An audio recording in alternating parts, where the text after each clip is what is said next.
आज मुरैना के सरसेनी गांव में सरसेनी किले में मौजूद दल्लुक बाबा की 710वीं जयंती के उपलक्ष्य में भारतीय कुश्ती संघ के अध्यक्ष और केसरगंज के सांसद ब्रजभूषण सिंह क्षत्रिय समाज के इस कार्यक्रम में मुरैना आए और उन्होंने रेस्ट हाउस में पत्रकार से अहम चर्चा करते हुए कहा कि कुश्ती को बढ़ावा देने के लिए देश के हर राज्य को गद्दे दिए हैं और अखाड़े खुलवाए हैं जिससे इस प्रतिभा को कोई दबा न सके।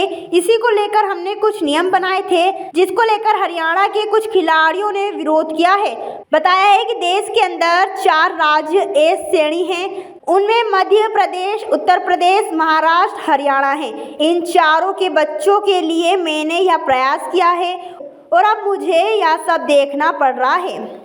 क्षत्रिय समाज के उत्थान के ही लिए तो आए हैं। कोई प्रश्न पूछिए, क्या कहना। राव दलपत जी का जो है कार्यक्रम है और दलकू बाबा के स्मृति में यादगार में ये कार्यक्रम यहाँ के नौजवान कर रहे हैं, उसमें हम आए हैं।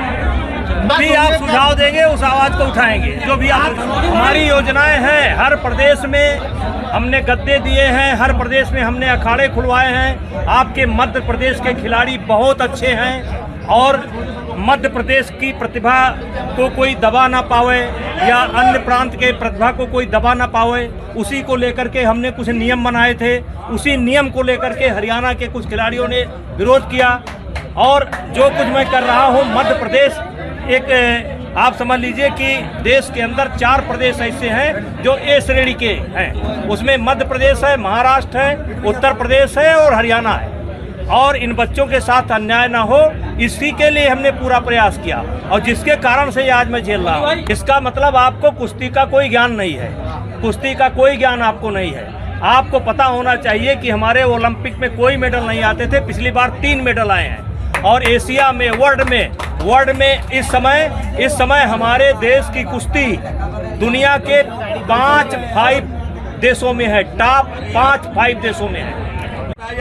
सनातन आपका सवाल सबसे बढ़िया सवाल आपने किया, इसके लिए मैं धन्यवाद देता हूँ।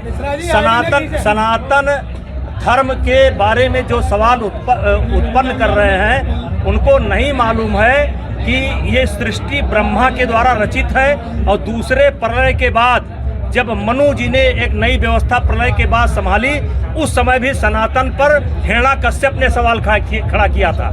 और लेकिन उसी हिरण्याकश्यप के घर में जो है क्या नाम था उनका, प्रहलाद पैदा हुए थे। और फिर द्वापर में भी, त्रेता में भी सवाल खड़ा किया, रावण ने, कुंभकर्ण ने सवाल खड़ा किया। तब उसी घर में विभीषण पैदा हुए और उसके बाद द्वापर में कंस ने खड़ा किया यही सवाल। जो आज ये सवाल उठा रहे हैं, घूम फिर करके वही सवाल उठता है। और तब कृष्ण जो है उसी के भांजे के रूप में जन्मे।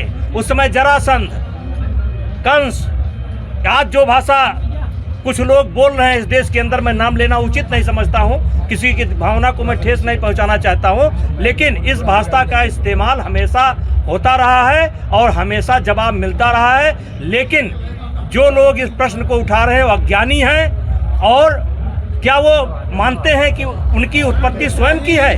क्या वो प्रकृति को नहीं मानते हैं? क्या वो सनातन को नहीं मानते हैं? मुरैना से देवेंद्र सिंह राजपूत की रिपोर्ट।